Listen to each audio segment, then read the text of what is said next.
Let's hear from people who've actually been involved in this kind of thing. Hugh Osmond founded Pizza Express, John Caudwell founded Phones For You, and Luke Johnson is an entrepreneur who's currently chair of Risk Capital Partners, obviously been involved in a number of restaurant and food chains. Welcome all. John Caudwell, tell us about your experience, first of all, in terms of founding Phones For You, and then when it came to the point where you sold, tell us about that experience of hearing from different bidders and what your experience of that was.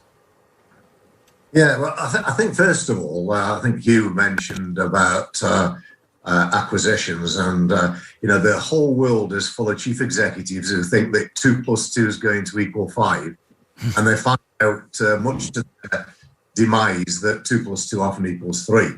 So acquisitions and mergers have got to be very, very carefully and thoughtfully done, because you will often end up with completely diverse cultures that are a nightmare to knit together, a whole range of problems, and that economy of scale that you think that you might be building and taking cost out of the business ends up actually being the reverse, and you've maybe put 12 months of your life into making it happen. But that wasn't the question you asked me, so I will answer that as well, which was on the sale process. I was dealing with one of the shrewdest negotiators on the planet, really, with Vodafone. They had a very, very simple strategy of starving their associates out of business, or making things difficult for them in order to buy the business cheaply. And I knew exactly what they were going to do with me. And I actually gave them a nuclear button scenario, whereby if they screwed me over or tried to, the nuclear button would be pressed, which would be extremely damaging for me, but extremely damaging for them, in the hope that they would play reasonably fair.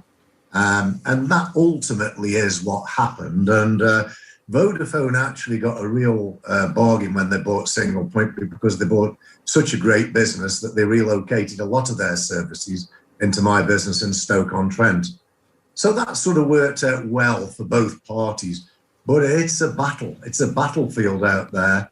And especially if you're dealing with a big shrewd player who's played the game many times and knows how to manipulate. And when I sold the whole business, I had the same tough fights all over again with private equity.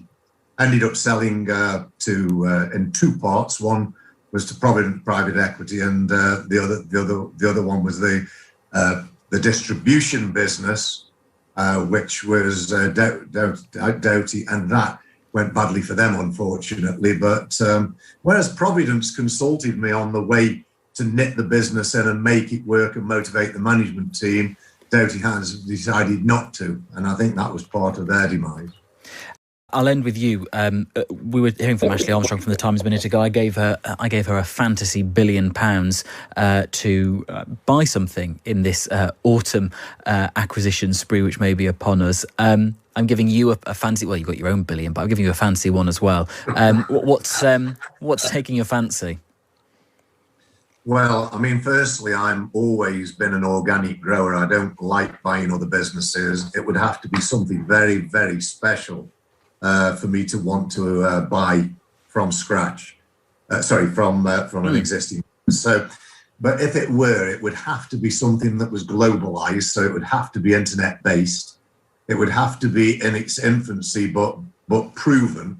And I'd have to be able to see that it could be mass market and a globalized business.